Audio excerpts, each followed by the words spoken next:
I sent out an email, or I sent out this newsletter. I don't know that you ladies got it, but there's just a lot of confusion about the CBD laws.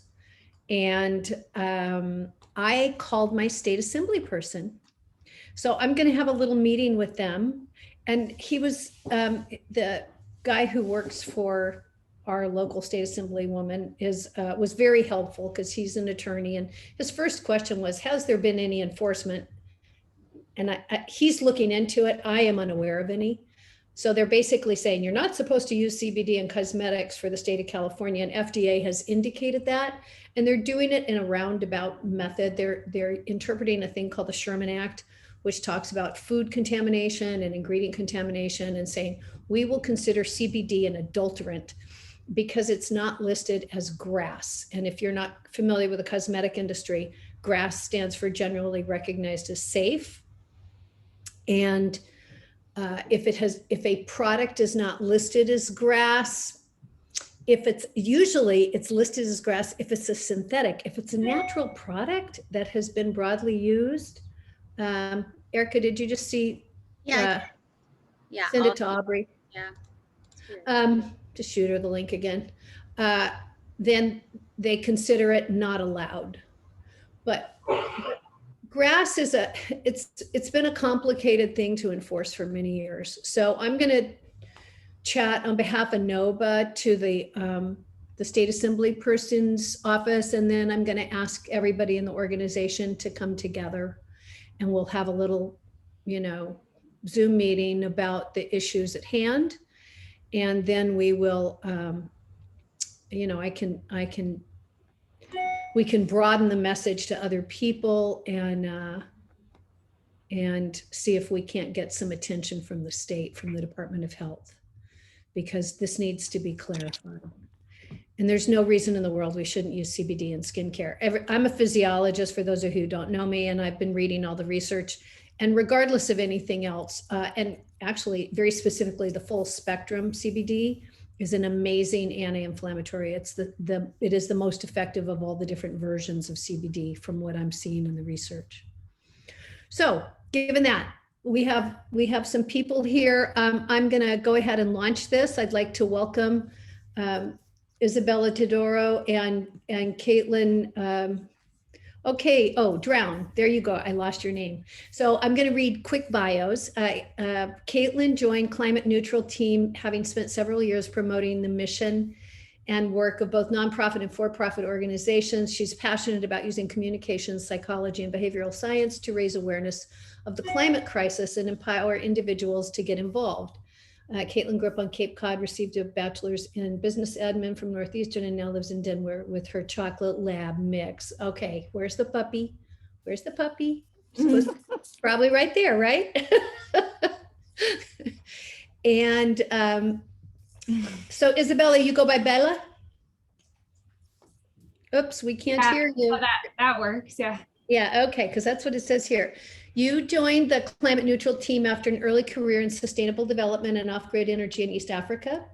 Bella is passionate about climate solutions that allow us to move quickly and with care for people. Bella studied science, technology, and international affairs with a concentration in energy and environment at Georgetown, and lives in Boston, where you can find her walking back and forth to the public library, which I'm assuming they now have open. Not in person yet. Yeah, it's still pickup, but yeah. At least you could get books. That's good. So we have some of the members here of NOHBA today. We will be, this goes on YouTube, and a lot of our members then go on and see it there, just because everybody's time is a little wacky. There's an enormous amount of interest in climate measurement and how small companies, especially because we are mostly small companies, can evaluate their own business. And with that, I'm gonna launch it to you guys. And I guess, do you have a presentation you want to throw up? I can share my screen. Okay. Someone needs to enable me to be able to share. I just did it. Go ahead. Okay. Great. Okay, perfect. This showing up okay? Yep. Okay, awesome.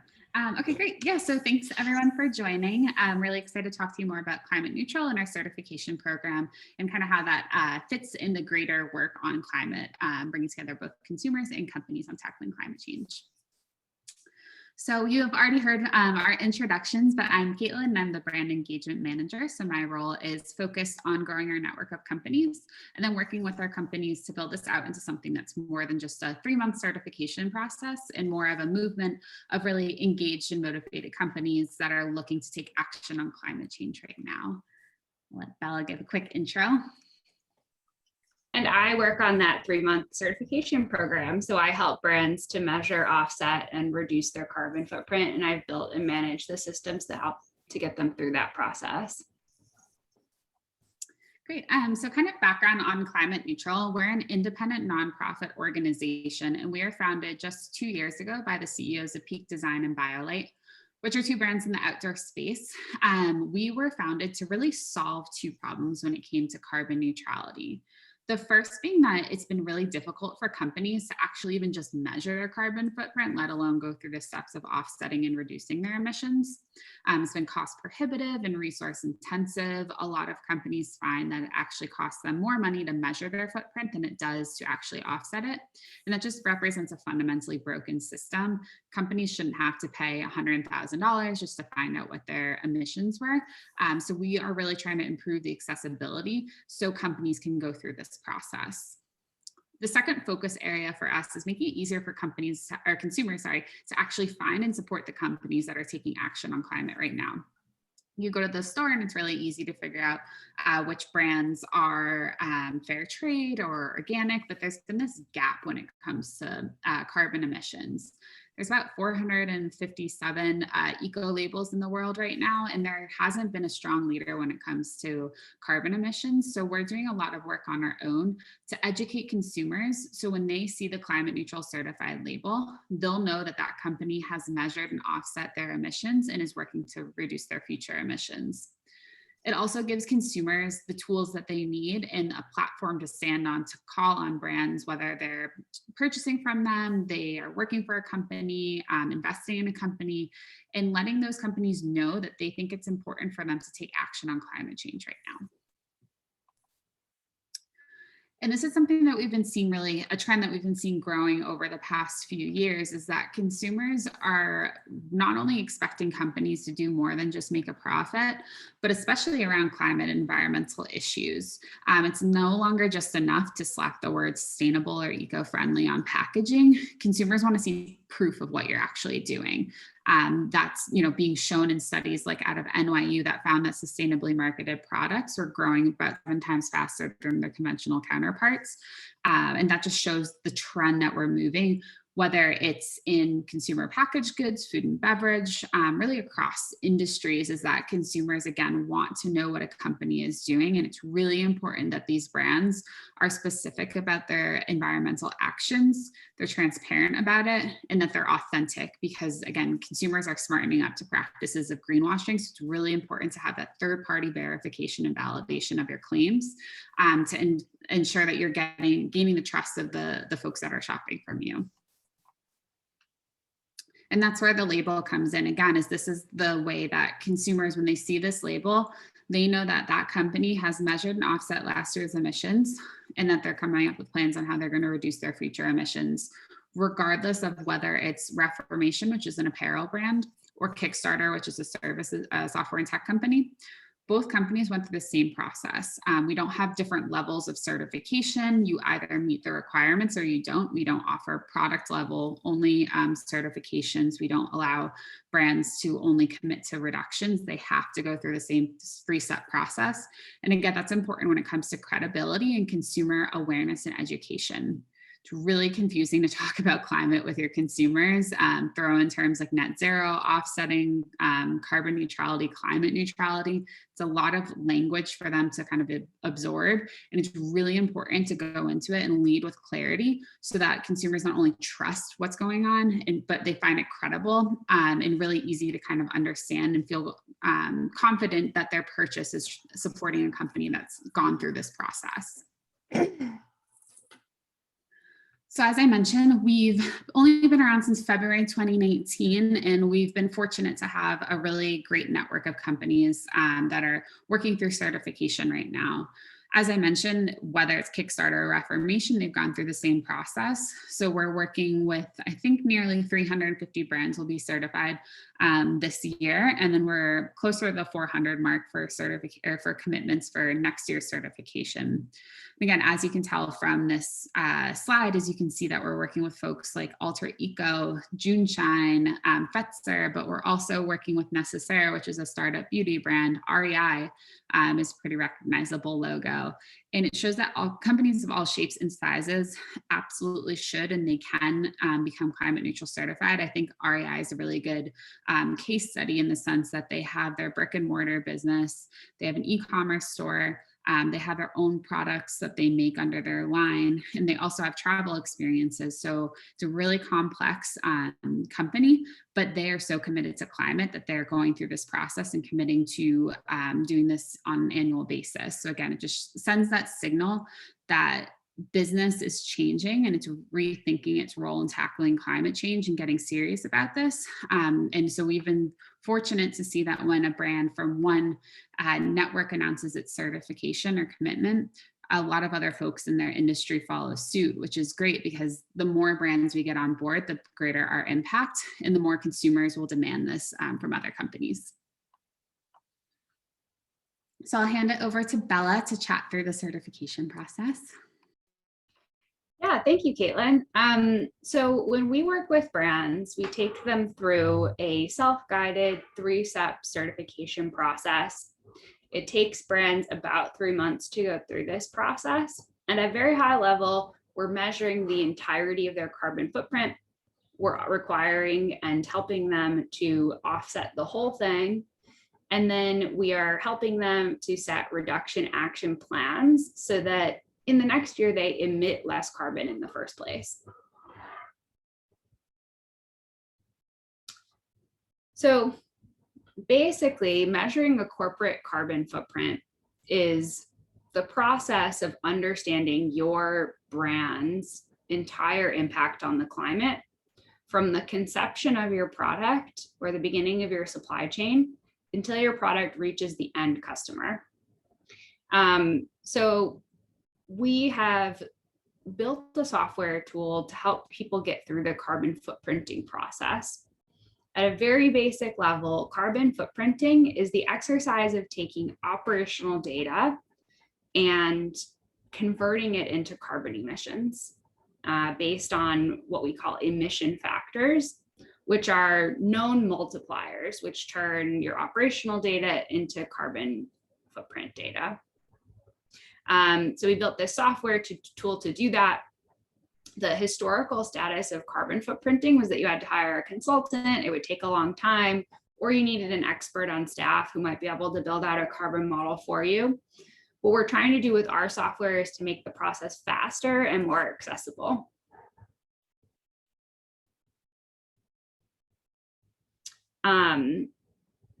And yeah, again, we measure the entirety of a brand's carbon footprint from cradle to customer. The language that you use to talk about a carbon footprint and conceptualizing responsibility between firms is the greenhouse gas protocol. The greenhouse gas protocol breaks down emissions into scopes and categories. So as you move from scope 1 to scope 3, you get from your most direct responsibility, so like fuels that you combust or burn directly, to your whole supply chain and all of the impacts of your supply chain partners. When you come out of the footprinting process, which again, we use our software to help our brands to do that, you have a carbon footprint. And a carbon footprint is measured in tons of carbon equivalent. Equivalent being important because again, we're measuring total climate impact and there are multiple greenhouse gases. So we're converting all of the major greenhouse gases into tons of carbon equivalent. So you have this number, it might be 15,000 tons of carbon equivalent. You need to do something with that number. Again, these are your historical emissions. we fed the tool real data from the previous year. And so the number that's staring you in the face are emissions that are already in the atmosphere.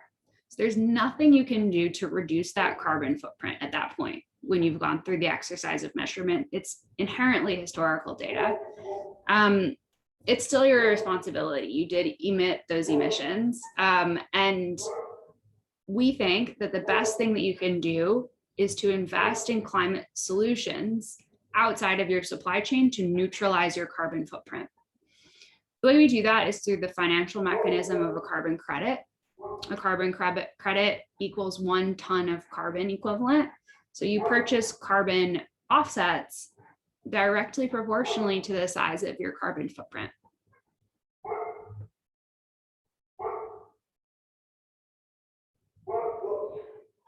And carbon offsets come from lots of different project types. So what you're doing is you're paying someone else somewhere else to either remove or avoid emissions elsewhere in the global system. In that way, global systems math nets out. There are a couple of different types of, there are many different types of projects that generate carbon emissions, but they break down into 2 buckets, which is either projects that remove carbon from the atmosphere or projects that avoid further carbon emissions. So removal is like the ecological or technological service of sucking carbon out of the atmosphere. We all know trees do this, but so does soil and algae and mangroves. Technologically, you can capture carbon. It remains quite expensive, but you can do that. And then there are avoidance projects. That's to say someone is avoiding a ton's worth of carbon emissions somewhere else. And you can do that either using technology like renewable energy, which is pictured here, or by avoiding deforestation or other such things using natural carbon solutions.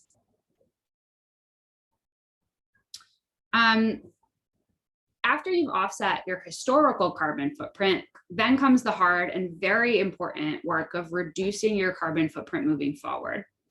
Offsets are outside of your own supply chain. Reduction measures are things that you do to your own operations to ensure that you emit less carbon moving forward. So you have to purchase less offsets in the future. These are goals that we set with our brands. We require them to report on their progress annually. We really want our brands to tell the story of what they're doing with reductions. There are lots of different pledges and compacts and great initiatives that require quantitative carbon reductions. We do formally suggest these programs, the most notable being the Science Based Targets Initiative. What we require on top of that is a qualitative year-on-year storytelling requirement so that brands are talking directly to their consumers through our webpage about what they're specifically doing to reach their quantitative carbon reduction goals. I guess I kind of talked about this. You can skip through that one. Sorry. Cool. Well, thanks, Bella, for running through the certification. So now is what I think is like a really fun part of what we do is, again, that's integrating the label and the messaging into marketing and communications channels. So as I mentioned, consumers are really looking to companies to do more when it comes to climate than just set goals for 2040, 2050, and they're wanting companies to take action right now. So our label, again, gives that third-party verification of any claims around climate and carbon neutrality. Whether you're making a food product or offering a service, you can use the label and messaging across your channels, from products and packaging to marketing materials, pitch decks, employee engagement work.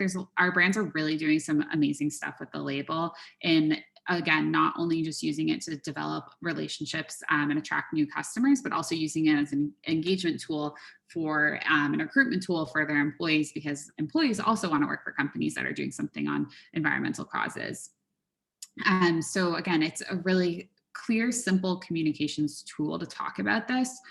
We give all of our brands the assets they need to actually integrate the label and talk about the certification across their channels. And this is something that's more than just like an annual certification announcement. It's something we recommend that brands integrate into their storytelling throughout the year, whether it's telling the stories of the offset projects they supported, or really kind of giving an inside look about how they are reducing their emissions. So there's a ton of different ways to, again, use this as a foundation for any announcements or messaging around what you're doing to lessen your environmental impact, especially on the climate. So that's the end of our presentation. So happy to answer any questions that folks have. Or if you're interested in learning more, you can always send me an email and I can get you started and send you next steps if you're interested in getting certified. Just so everybody knows, we are accepting commitments for 2021 certifications. So if you want to shoot me a note, I can send you more information about that. But I'm happy to be here as a resource for any questions on the certification or the importance of carbon neutrality, et cetera. I have a couple of questions right off the bat. Having been involved with certification for the last 30 years, because I've worked in the organic industry for 30 years. So, and I worked for a certifier as an auditor, and I've written programs. So I have a couple of questions. One, kind of ballpark costs. Number two, a lot of the companies that are in this organization and our company specifically, like we only sell certified organic ingredients. The last study that I read that I was super impressed by was one that came out of UC Davis in August of 2019 that determined that there was a 12.6% carbon sequestration as a result of using organic production methods as opposed to conventional, which puts out almost 10% CO2 into the atmosphere. So when you're doing this, you know, within your software program, if you're using organic ingredients, is that somehow counted? Do you know what I mean? Yeah, that's the longer question. So I'm happy to start with it, and then I'll kick it over to Caitlin for cost, which is pretty straightforward. Yes, so practicing regenerative agriculture can sequester carbon back into the soil. This is something that people refer to typically as insetting. So it's the idea that you're actually capturing carbon in your own operations versus offsetting, which is the idea that you're going outside your supply chain to pay for ecological services. There are agriculture projects that generate carbon credits, and then those are sold on the voluntary market, in which case that would be an offset. So it gets a little complex, but it's important to understand how like carbon benefit plays on markets, because it is a benefit that's bought and sold. And so what's really important when we're certifying brands is very clear documentation and proof that the sequestration is verified. So we only allow projects that go through third-party verifications. And so there are a couple of verifying bodies, but namely Gold Standard, the Verified Carbon Standard, and some others that we'd accept. But we need to ensure that whatever is happening that brands are claiming as carbon benefit is being verified. Then the next thing is that it was retired once and only once to the person who's claiming the carbon benefit. So that's to say, like, if you're a farmer and you're practicing regenerative agriculture, you generate a carbon benefit like 10 years into your regenerative practices. It takes a long time for carbon to go back in the soil. So 10 years into your like no-till practices and all of the good stuff that comes along with regenerative agriculture, you have a carbon benefit to claim. We would need to ensure that it's been verified by a third party that you did all of the things to make sure that the carbon is actually in the soil. And then we'd also need to see clear documentation that the carbon benefit that you're claiming was retired on behalf of you, and that you basically didn't go and sell it on the voluntary carbon market to someone else. It's a green attribute is how it would be thought of in like the energy world, but it's like the carbon benefit that you can sell. So those are that's kind of, maybe it's a little complex, but basically, yes, we have ways of thinking about it for sure.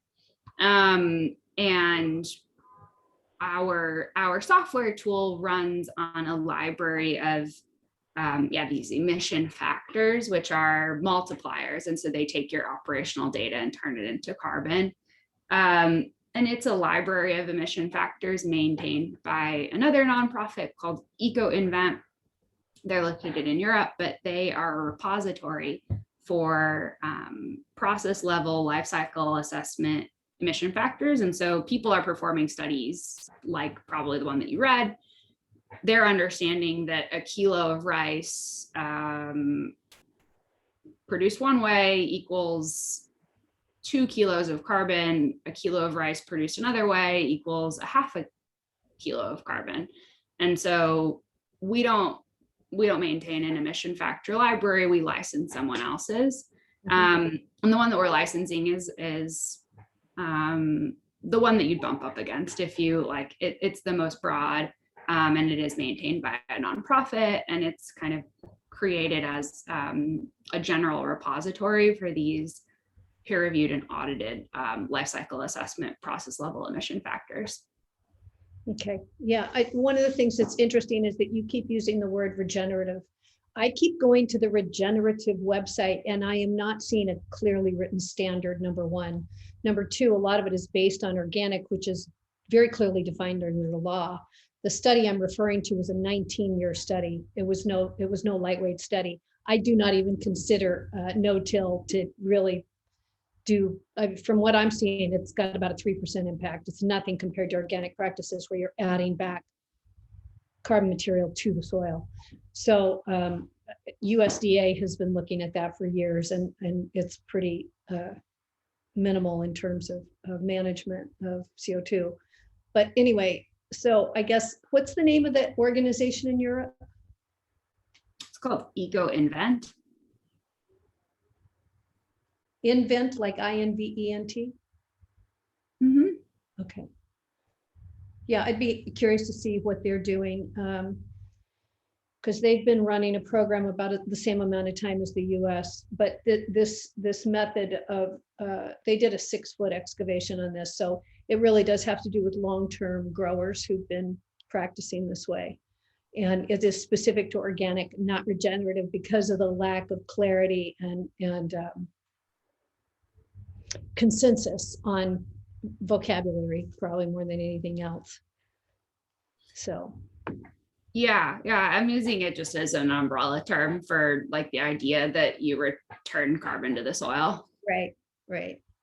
Yeah, see, I don't even think of it as that way. So it's interesting to have this conversation with you guys. And then cost, ma'am. And then I'll let Caitlin take add the cost, and then you're on, Janelle. Yeah, so there's 2 costs to certification. The bulk of the certification associated cost is to offset your footprint.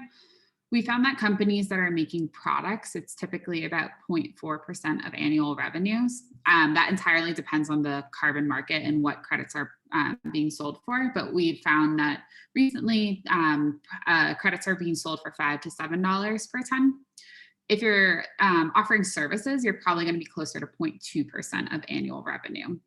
Again, that's the bulk of the certification. Climate Neutral charges a small certification fee based off of your carbon footprint. That starts at 45 cents per ton, and it's a sliding scale as your footprint gets bigger. But again, we're have found that companies still stay within that 0.4% of annual revenue with that certification fee included. Say that again. It's 0.45 cents. It's 0.4% of annual revenues, like a good ballpark. Our certification fee is 45 cents per ton. 45 cents per ton. So is that tonnage calculated after the process, or how do you get there? Yep. So that's covered in the measurement step. So brands are paying the certification fee after they've gone through the like at the close of certification. So we use the number that was generated in the B, which Bella mentioned.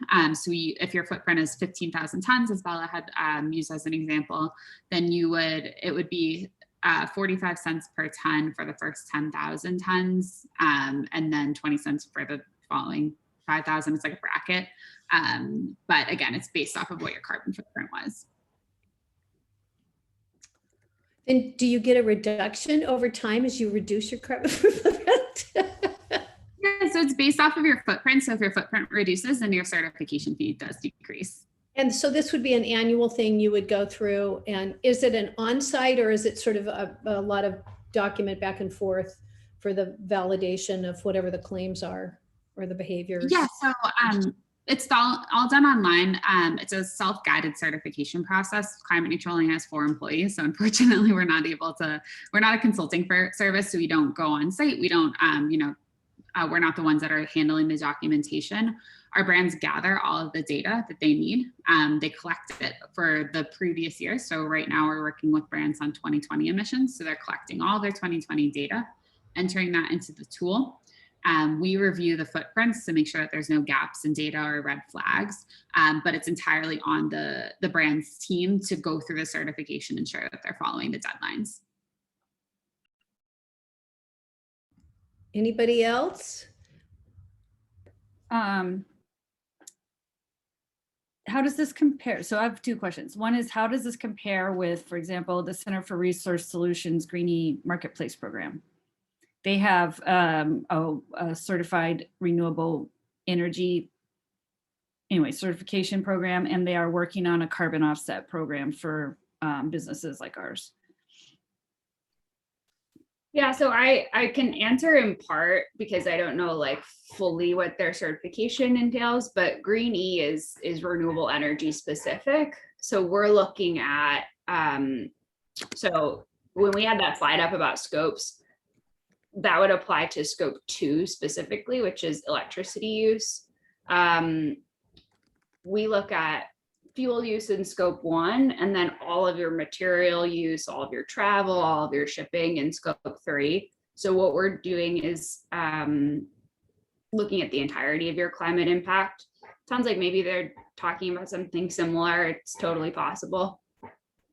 Okay, yeah, they are working on, they were supposed to have launched it already, but their legal team hasn't given final launch off approval yet. For a carbon offset program. Yeah. So anyway, just curious because we are Greenie certified for wind energy, but we're patiently waiting for the carbon offset, but maybe your program would get us going a little faster. My other question was about the label, and the image that you showed was like a hang tag, right? How does that work for companies like ours where it's a personal care product? So it's a bottle or a box with a unit carton and not necessarily a place to hang tag all of that information. Is that Yeah, we work with probably about 15 or 16 beauty brands. So they're integrating the label into their packaging, putting it on the side of the box. Like we work with Everest, which is like a zero water personal care company. We work with Necessaire, Osea Malibu, quite a few others. A lot of them are putting the label on their packaging and on their shelf stockers as well. And then beyond that, they're using it on social media as kind of like that anchor point for talking about their sustainability claims.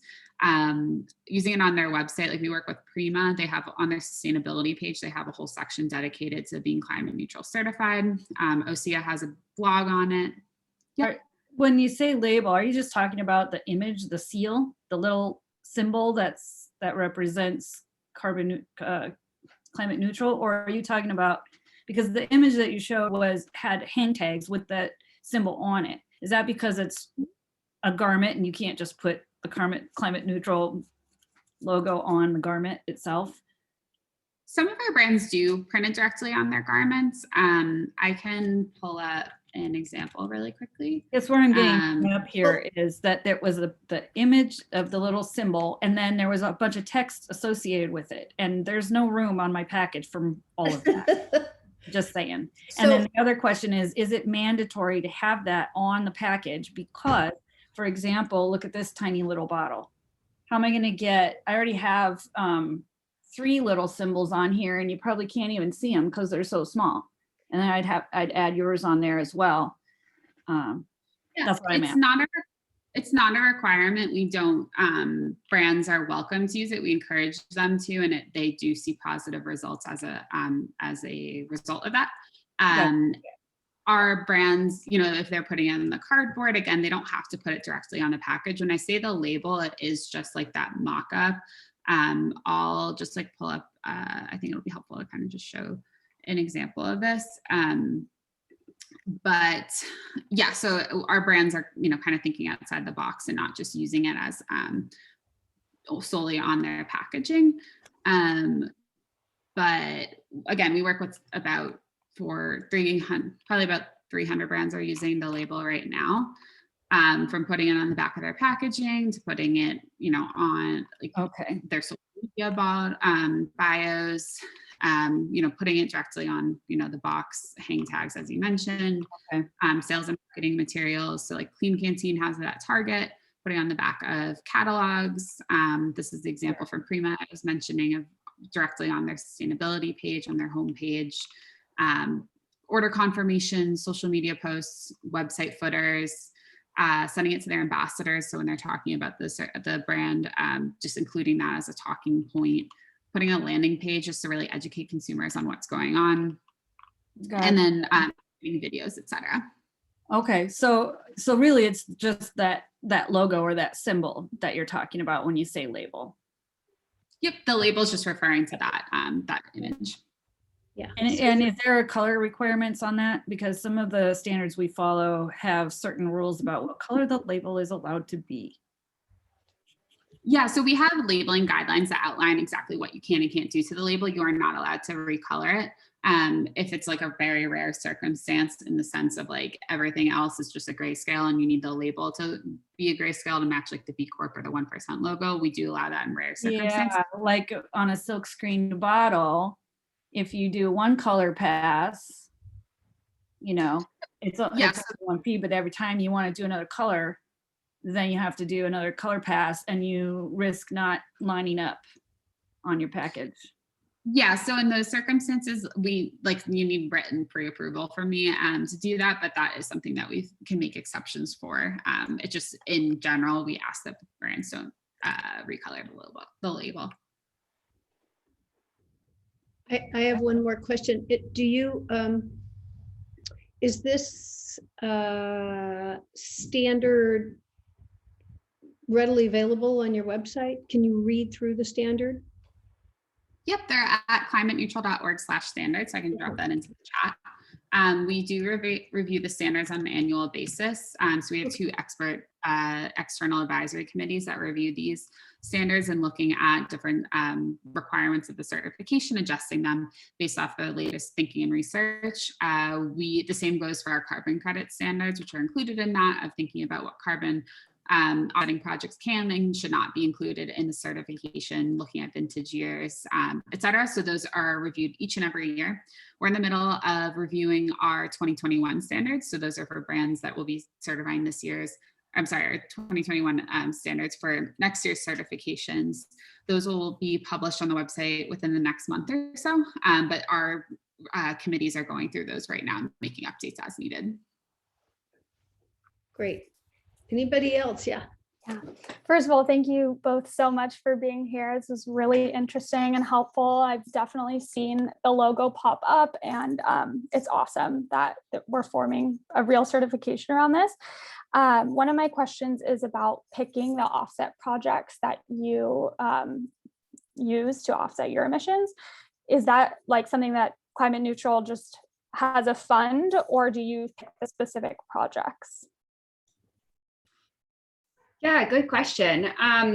It depends on how big you are. So we, for bookkeeping reasons and to ensure high quality, we purchase offsets for brands under $5 million in annual revenue, just to streamline the process and ensure that all of the carbon credits coming into our program are high quality. If you're above $5 million in annual revenue, so if your purchase is a little bit bigger, you can go out and do it on your own, so long as the provider that you're working with can provide credits that meet our standards.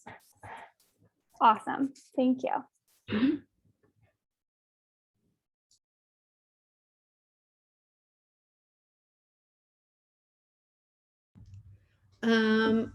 Thank you guys so much.